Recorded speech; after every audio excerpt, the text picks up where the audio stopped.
அம்மா நெக்ஸ்ட் சமையல் பார்க்கலாமா? பார்க்கலாம் வாங்கப்பா. அதுக்கு முன்னாடி நம்ம செல்ல பிள்ளை சேனலை சப்ஸ்கிரைப் பண்ணிக்கிறங்க, லைக் பண்ணுங்க, கமெண்ட் பண்ணுங்க, ஹைப் பண்ணுங்க. லைக் போட்டுட்டு வீடியோ பாருங்க. வாங்க வீடியோக்குள்ளே போகலாம். நான் அம்மா வந்து நல்லா சோறு வடிச்சிட்டேன், சுட சுட. ஏற்கனவே வடித்தது முடிஞ்சிருச்சு, அதனால் கொஞ்சம் எக்ஸ்ட்ரா சோறு வடித்து போட்டுக்கலாம் பிளேட்டில். அப்புறம் இன்றைக்கி ஒரு மீன் குழம்பு வச்சாச்சு. எல்லாருக்கும் பிடிச்ச மத்தி மீன் குழம்பு. மத்தி மீன்னாலே எல்லாருக்கும் பிடிக்கும்ல. ஆமாம், ரொம்ப பிடிக்கும். அதனால் அதுவும் வச்சாச்சு.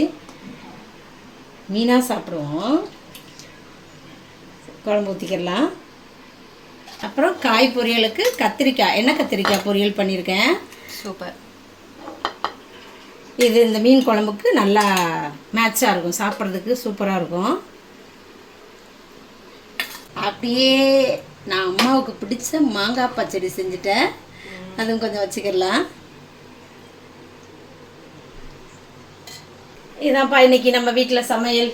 அப்புறம் நான் பிறந்தநாள் வாழ்த்துக்களே சொல்ல மறந்து போயிடுறேன். நான் இந்த வீடியோலேயே சொல்லிடுறேன் எல்லாருக்கும். இன்னைக்கு பிறந்தநாள் திருமணநாள் கொண்டாடுற எல்லாருக்கும் வாழ்த்துக்கள் சொல்கிறேன், ப்ரேயர் பண்ணிக்கிறேன். எல்லோரும் சந்தோஷமாக இருங்க. அப்புறம் வந்து நான் அம்மா வந்து இன்னைக்கு வெறும் மீன் குழம்பு, மீன் வறுக்கலான்னு பார்த்தேன், வறுக்கலை. அப்புறம் என்ன பண்ணேன், ஒரு ரெசிபி செய்யலான்னு ரெடி பண்ணியிருக்கிறேன். அதை செஞ்சுட்டு வீடியோவில் பார்க்கலாம், ஷார்ட்ஸில் பார்த்துக்கலாம். அவ்வளோதான். இன்றைக்கி சமையல் நாங்கள் தான் பண்ணிக்கிட்டு இருக்கிறேன். வேறு உங்கள் வீட்டிலலாம் என்ன சமையல்னு நீங்கள் கமெண்டில் சொல்லுங்கள். நம்ம அடுத்த வீடியோவில் பார்க்கலாம். பாய்.